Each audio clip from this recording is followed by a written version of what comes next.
Hello বন্ধুরা, আশা করি তোমরা সকলে ভালো আছো।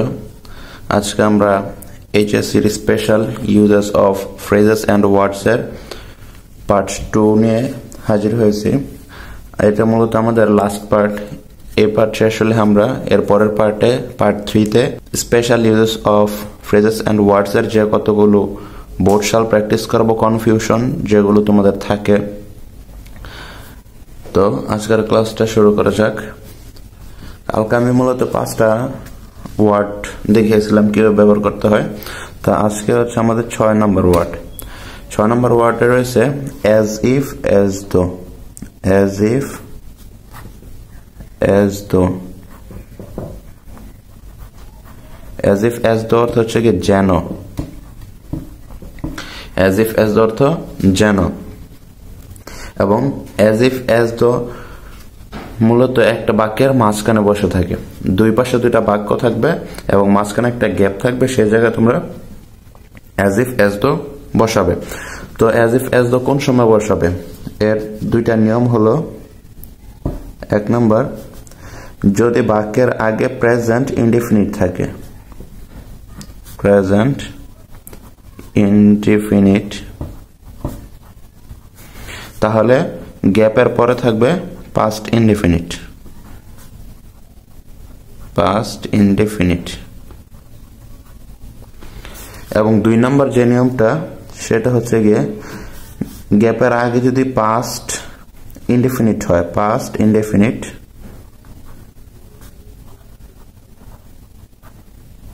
তাহলে গ্যাপের পরে হবে পাস্ট পারফেক্ট। Past perfect. অর্থাৎ বাক্যের মাঝে থাকবে একটা গ্যাপ। এই গ্যাপের প্রথমে যদি প্রেজেন্ট ইনডিফিনিট থাকে তাহলে গ্যাপের পরে হবে পাস্ট ইনডিফিনিট, এবং গ্যাপের আগে যদি হয় পাস্ট ইনডিফিনিট, পরে হবে পাস্ট পারফেক্ট টেন্স। তো এখন যদি আমি 2টা এক্সাম্পল দেই। 1 number example, he speaks. He speaks.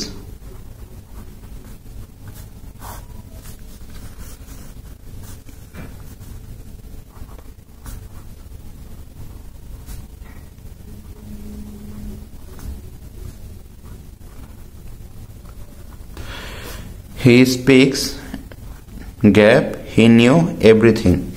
এখানে একটু লক্ষ্য করো, গ্যাপের প্রথমে রয়েছে কি he speaks, মানে এটা হচ্ছে আমাদের present indefinite. Present indefinite tense. এবং আমরা জানি বাক্যের গ্যাপের প্রথমে যদি প্রেজেন্ট ইনডিফিনিট থাকে তাহলে গ্যাপের পরে হবে পাস্ট ইনডিফিনিট। এখানে হি রয়েছে সাবজেক্ট এবং নো থেকে এসছে নিউ, ভার্ব টু। এটা হচ্ছে ভার্ব টু, মানে পাস্ট ইনডিফিনিট। তাহলে এখানে কি বসবে? এখানে হয় অ্যাজ ইফ, না হয়তো অ্যাজ দো।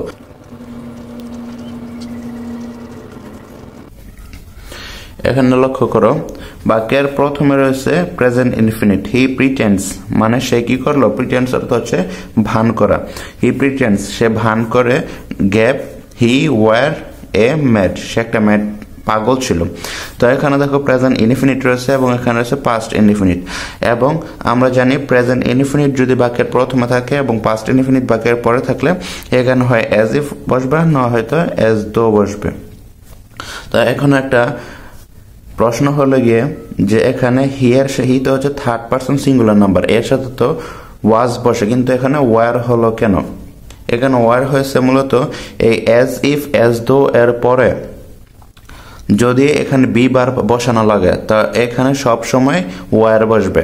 এটা তোমাদের রাইট ফর্ম অফ ভার্বের জন্য খুব ইম্পর্টেন্ট, যে অ্যাজ ইফ, অ্যাজ দো এর পরে যদি কোনো ভার্ব বসে, সাবজেক্ট ভার্ব বসে, তাহলে সেখানে অবশ্যই ওয়ার বসবে।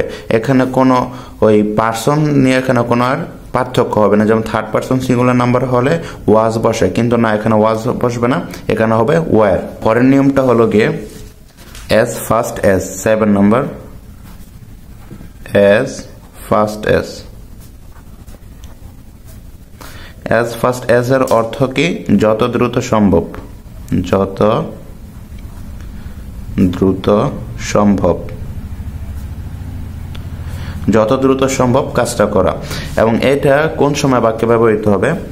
এটা চেনার একটা শর্ট ট্রিক্স হচ্ছে, এই যেই জায়গায় অ্যাজ ফার্স্ট এস বসবে, সেই জায়গায় গ্যাপের পরে একটা পসিবল থাকবে, পসিবল ওয়ার্ড, পসিবল। অর্থাৎ গ্যাপের পরে যদি পসিবল থাকে ওয়ার্ডটা, পসিবল ওয়ার্ড, তাহলে সেই গ্যাপের জায়গায় কি বসাবো তোমরা? এখানে হবে এস, ফার্স্ট এস। যেমন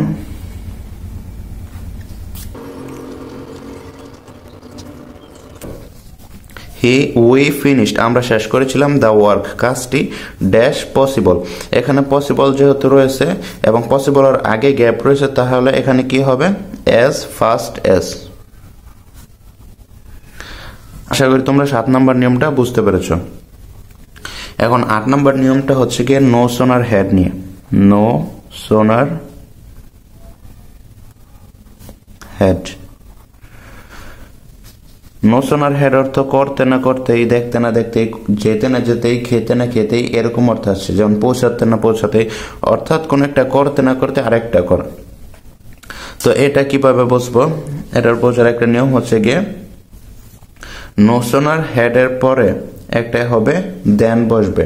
নো সোনার হেড এর পরে হবে, আমি যদি এখানে লিখি no sooner had, no sooner head, তারপর বসবে সাবজেক্ট, এরপর ভার্ব 3, ভার্ব 3 এর পরে একটা দেন বসবে। মূলত এই দেনটা দেখে আমরা বুঝবো যে এখানে কি হবে? No sooner head. অর্থাৎ নো সোনার হেড এর এখানে একটা গ্যাপ থাকবে, তারপরে সাবজেক্ট ভার্ব 3 থাকবে, তারপর একটা দেন থাকবে, তারপর এখানে আরো সাবজেক্ট ভার্ব থাকবে। তো এই ক্ষেত্রে যদি দেন থাকে তাহলে এখানে আমরা নো সোনার হেড ব্যবহার করব। যেমন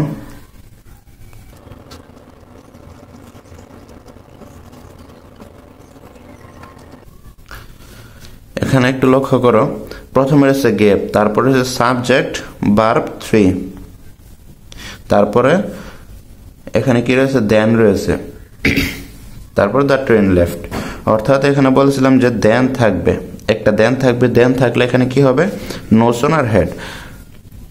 নো সোনার হেড। আশা করি তোমরা এটা বুঝতে পেরেছো। 9 নম্বর নিয়মটা হচ্ছে used to. Used to. Used to এর অর্থ হচ্ছে গিয়ে ত অথবা তে অথবা তাম।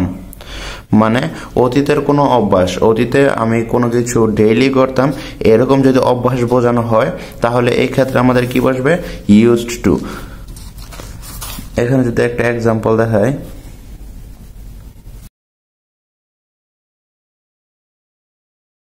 এখানে একটু লক্ষ্য করো, ইন মাই চাইল্ডহুড, আমার ছোটবেলায়, I dash catch fish in the river. অর্থাৎ আমার ছোটবেলায় আমি নদীতে কি করতাম? মাছ ধরতাম। তো এখানে দেখো একটা ভার্ব রয়েছে ক্যাচ, ক্যাচ অর্থ ধরা, এটা হচ্ছে ভার্বের বেস ফর্ম, মানে কি ভার্ব 1। তো ইউজড টু এর পরে সাধারণত আমরা ভার্বের বেস ফর্ম বসিয়ে থাকি, ভার্বের বেস ফর্ম বা ভার্ব 1 বসিয়ে থাকি ইউজড টু এর পর। তো এখানে যেহেতু ভার্বের 1 রয়েছে, তাহলে এখানে হবে ইউজড টু। ইউজড টু অর্থাৎ এখানে এটা মডাল ভার্ব হিসেবে ব্যবহৃত হয়েছে। আমরা জানি মডাল ভার্ব এর পরে ভার্বের বেস ফর্ম ব্যবহৃত হয়।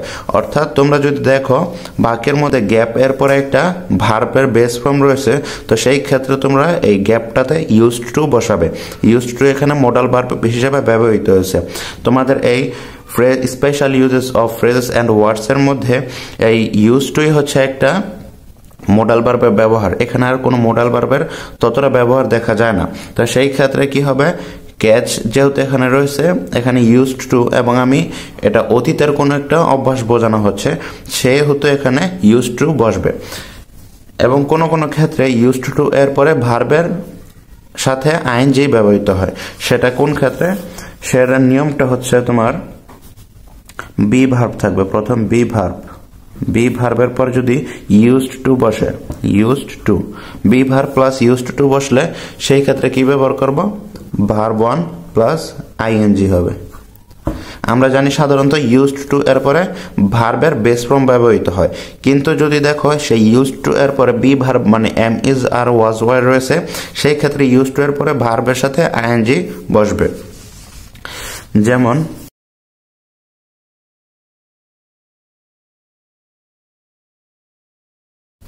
যেমন এখানে রয়েছে ইন মাই চাইল্ডহুড, আমার ছোটবেলায় আই ওয়াজ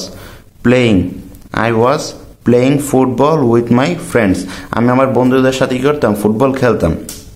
তো আমরা জানি এখানে কি রয়েছে, বি ভার্ব। ওয়াজ কি ভার্ব, ওয়াজ হচ্ছে আমাদের একটা বি ভার্ব, এবং বি ভার্বের পরে এখানে রয়েছে ভার্ব অন আইএনজি। এখন আমাদের যেহেতু এখানে বি ভার্বের পরে ভার্ব অন আইএনজি রয়েছে এবং মাঝখানে গ্যাপ রয়েছে, এবং এটা দ্বারা আমার অতীতকালের কোনো একটা অভ্যাস বোঝানো হচ্ছে যেটা আমি দৈনন্দিন জীবনে করতাম, সেহেতু এখানে কি বসবে, ইউজড টু। অর্থাৎ ইন মাই চাইল্ডহুড, আমার বাল্যকালে I was used to playing football, আমি ফুটবল খেলতাম উইথ মাই ফ্রেন্ডস, আমার বন্ধুদের সাথে। 10 নম্বর নিয়মে আমরা দুইটা জিনিস একসাথে শিখব। একটা হচ্ছে হোয়াট ডাজ লুক লাইক, একটা হোয়াটস ডট ডট লাইক। এই দুইটা নিয়ে তোমাদের অনেক প্রবলেম থাকে, অনেক কোয়েশ্চেন থাকে। চলো দেখানো যাক 10 নম্বর নিয়মটা নিয়ে। এটা হচ্ছে what does dot dot look like এবং হোয়াটস ডট ডট লাইক।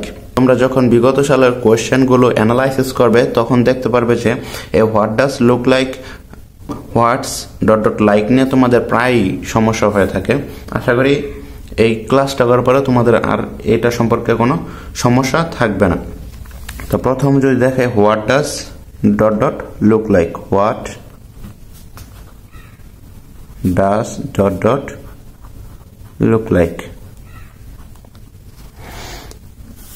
এটা যদি আমি কয়েকটা ট্রিক্স দিয়ে তোমাদের বোঝাই, সেটা হচ্ছে বাক্যের মধ্যে তোমরা দেখবে যে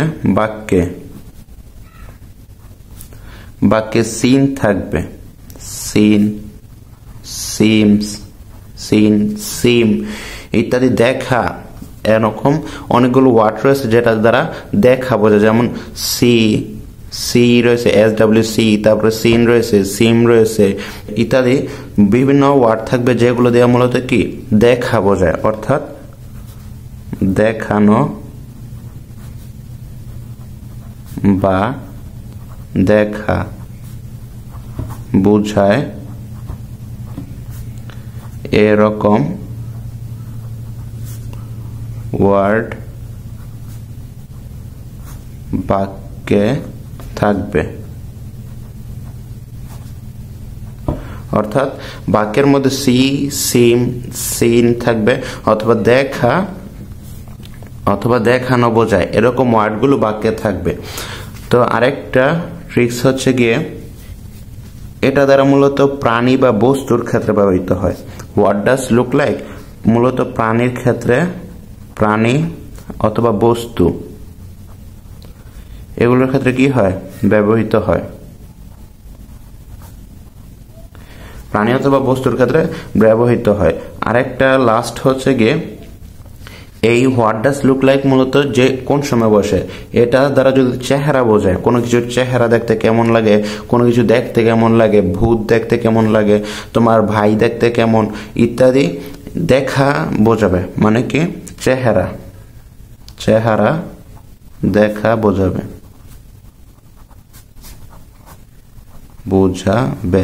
অর্থাৎ এই চারটার মধ্যে যে কোনো একটা যদি তোমার বাক্যের মধ্যে বোঝানো হয় তাহলে সেই ক্ষেত্রে আমরা what does dot dot look like ব্যবহার করব। এখন যদি এক্সাম্পল দেই,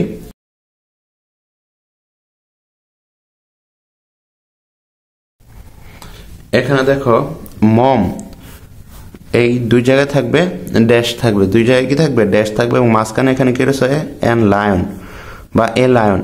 এখানে কি বলছে, লায়নটা দেখতে কিরকম। আমি বলছিলাম যে প্রাণী অথবা বস্তু থাকবে, এখানে কি প্রাণী আছে না, লায়ন কি, লায়ন হচ্ছে একটা প্রাণী। তো এখানে প্রাণী যেহেতু বোঝানো হচ্ছে, এখানে কি হবে, what does dot dot look like. এছাড়াও রয়েছে যে এটা দেখানো বা দেখা বোঝাবে এরকম ওয়ার্ড থাকবে, অথবা চেহারা দেখা বোঝাবে, মানে লায়নটা দেখতে কিরকম, এটা বোঝো যে একটা লায়ন সম্পর্কে বলা হচ্ছে যে লায়নটা দেখতে কিরকম, এটা জানতে চাওয়া হচ্ছে।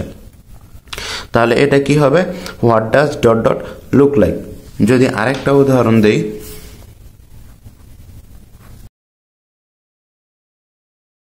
এখানে লক্ষ্য করো, ফাদার বাবা, এ ঘোস্ট, একটি কি ভূত। এখানে ঘোস্ট সম্পর্কে বলা হচ্ছে যে ঘোস্ট মানে কি ভূত, ভূতটা দেখতে কিরকম, এটা চেহারাটা কিরকম অথবা এটা শারীরিক গঠনটা কিরকম এই সম্পর্কে জানতে চাওয়া হয়েছে। তাহলে এখানে কি হবে, what does look like,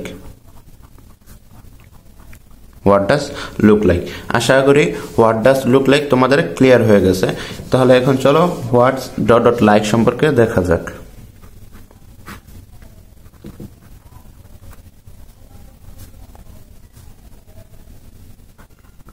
what's dot dot like, আমরা এই হোয়াটস ডট ডট লাইক কোন সময় ব্যবহার করে থাকি, এটার যদি কয়েকটা ট্রিক্স দেই সেটা হচ্ছে এই হোয়াটস ডট ডট লাইক গুণাবলী বোঝালে ব্যবহার হতে হবে। গুণাবলী, কোনো কিছুর গুণাবলী অথবা বৈশিষ্ট্য,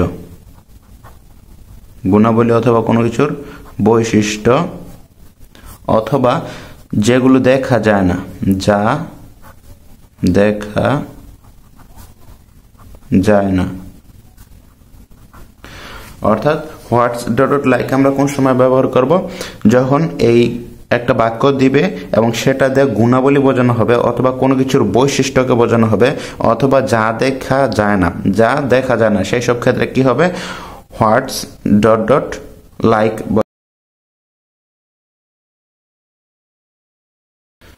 এখানে রয়েছে দুইটা গ্যাপ রয়েছে এবং মাঝখানে রয়েছে ইউর ফ্যামিলি, তোমার পরিবার।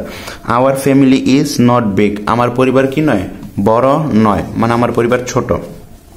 তাহলে দেখো তো এখানে কি এইটার মতো প্রাণী হোয়াট ডাজ লুক লাইক এর মতো এখানে কি কোনো কিছু দেখা বা দেখানোকে বোঝানো হচ্ছে যে তোমার পরিবারটা কিরকম, এটা কি কোনো কিছু দেখানোকে বোঝানো হচ্ছে? না, দেখানোকে বোঝানো হচ্ছে না। সিন বা সিম আছে, এখানে সিন বা সিম নাই, এখানে কোনো কিছু চেহারাকে বোঝানো হচ্ছে। ফ্যামিলির একটা পরিবারে কি চেহারা থাকে? না, চেহারা থাকে না। এখানে কোনো প্রাণী বা বস্তুকে বোঝানো হচ্ছে, এখানে কোনো প্রাণী বা বস্তুকে বোঝানো হচ্ছে না। এটা মূলত গুণাবলী বোঝানো হচ্ছে যে তোমার পরিবারের সম্পর্কে আমি কিছু জানতে চাচ্ছি অথবা বৈশিষ্ট্য সম্পর্কে জানতে চাচ্ছি। তোমার পরিবারটা কিরকম, তোমার পরিবারটা কি বড় নাকি ছোট, এটা সম্পর্কে জানতে চাওয়া হচ্ছে বৈশিষ্ট্য। এবং যা দেখা যায় না, পরিবার কি আমরা কখনো দেখতে পারি? এটা দেখা যায় না, এটা একটা অ্যাবস্ট্রাক্ট নাউন। ফ্যামিলি কি একটা অ্যাবস্ট্রাক্ট নাউন, তাহলে এটা যদি অ্যাবস্ট্রাক্ট নাউন অর্থাৎ যা ধরা ছোঁয়া যায় না বা দেখা যায় না, এই ক্ষেত্রে আমরা কি ব্যবহার করব, হোয়াটস ডট ডট লাইক, হোয়াটস ডট ডট লাইক। আশা করি বন্ধুরা তোমরা এই হোয়াটস ডট ডট লাইক এবং what does dot dot look like এর মধ্যে পার্থক্যটা বুঝতে পেরেছ। 12 নম্বর নিয়মটা হচ্ছে গিয়ে হোয়াট ইফ এর। What if, WHAT, what if. What if হবে, হোয়াট ইফ এর অর্থ হচ্ছে কি হবে যদি, কি হবে যদি, অথবা তাহলে কি হবে, তাহলে কি হবে। এবং হোয়াট ইফ এর বাক্যের শেষে একটা প্রশ্নবোধক চিহ্ন থাকবে। হোয়াট ইফ এর অর্থ হচ্ছে কি হবে যদি অথবা তাহলে কি হবে, এবং হোয়াট ইফ এর পরে বাক্যে একটা কি থাকবে, প্রশ্নবোধক চিহ্ন থাকবে।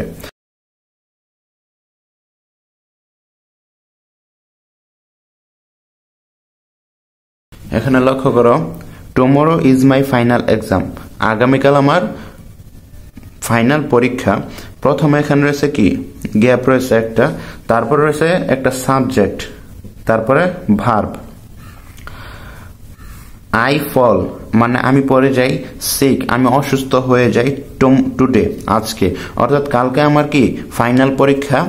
এবং তারপর এখানে একটা গ্যাপ দিচ্ছে, আই ফল সিক টুডে, আমি আজকে কি অসুস্থ হয়ে যাই। তারপরে কিন্তু দেখো একটা প্রশ্নবোধক চিহ্ন হয়েছে, অর্থাৎ তোমরা এটা বুঝবে কিভাবে এখানে হোয়াট ইফ বসবে। এটা হচ্ছে গিয়ে প্রথমে দেখবে একটা সাবজেক্ট ভার্ব রয়েছে, অর্থাৎ প্রেজেন্ট ইনডিফিনিট টেন্সের মতো রয়েছে, অথবা একটা সাধারণ সেন্টেন্স রয়েছে। আই ফল সিক টুডে, এটা কিন্তু একটা সাধারণ সেন্টেন্স। এখানে কোনো কি প্রশ্ন করছে? এখানে কোনো প্রশ্ন করে নেই। এখানে প্রশ্ন করে কোন সময়, একটা থাকবে মোডাল ভার্ব, তারপরে অর্থাৎ do, does, did, was, were, am, is, are এগুলো থাকে, তারপরে সাবজেক্ট, তারপরে ভার্ব থাকলে এটা হচ্ছে কোয়েশ্চেন। কিন্তু এখানে দেখো, এখানে কিন্তু কোনো কোয়েশ্চেন করা হয়নি। এখানে কি বলছে, সাবজেক্ট প্লাস ভার্ব রয়েছে, কিন্তু এখানে কি নেই, কোনো অক্সিলারি ভার্ব নেই। তাহলে এটা কি কোনো প্রশ্ন করছে, এখানে প্রশ্ন করে নেই। যে সময় তোমরা দেখবে যে একটা সাধারণ সেন্টেন্সের পরে একটা কি কোশ্চেন মার্ক রয়েছে, সেই সব ক্ষেত্রে তোমরা এই গ্যাপের মধ্যে হোয়াট ইফ বসাবে। হোয়াট ইফ অর্থাৎ tomorrow is my final exam, আগামীকাল আমার কি ফাইনাল পরীক্ষা। হোয়াট ইফ কি হবে যদি, অথবা তাহলে কি হবে। আই ফল সিক টুডে, আজকে আমি যদি অসুস্থ হয়ে যাই তাহলে কি হবে। আশা করি তোমরা এগুলো বুঝতে পেরেছ। মূলত আজকের যে টিউটোরিয়ালটা এবং গতকালে যেটা করেছিলাম এই মিলে মোট 12টা আমাদের হয়েছে, এবং তোমরা এই 12টা যদি নিয়ম ভালো করে বুঝতে পারো ইনশাল্লাহ এখান থেকে তোমাদের কমন পড়বে। মূলত যেই সব ওয়ার্ডগুলো বেশি এসে থাকে সেগুলো আমি এখানে আলোচনা করেছি, এবং এই মোট পার্ট হয়েছে আমাদের 2টা ক্লাসের, এবং আগামীকাল আরেকটা পার্ট হবে, সেটা হচ্ছে গিয়ে প্র্যাকটিস। অর্থাৎ বিভিন্ন বোর্ড কোয়েশ্চেন নিয়ে আমরা অ্যানালাইসিস করব, এগুলো হচ্ছে বেশি কনফিউশন এবং সেগুলো সমাধান করার চেষ্টা করব। এখানে বিদায় নিচ্ছি, আসসালামু আলাইকুম।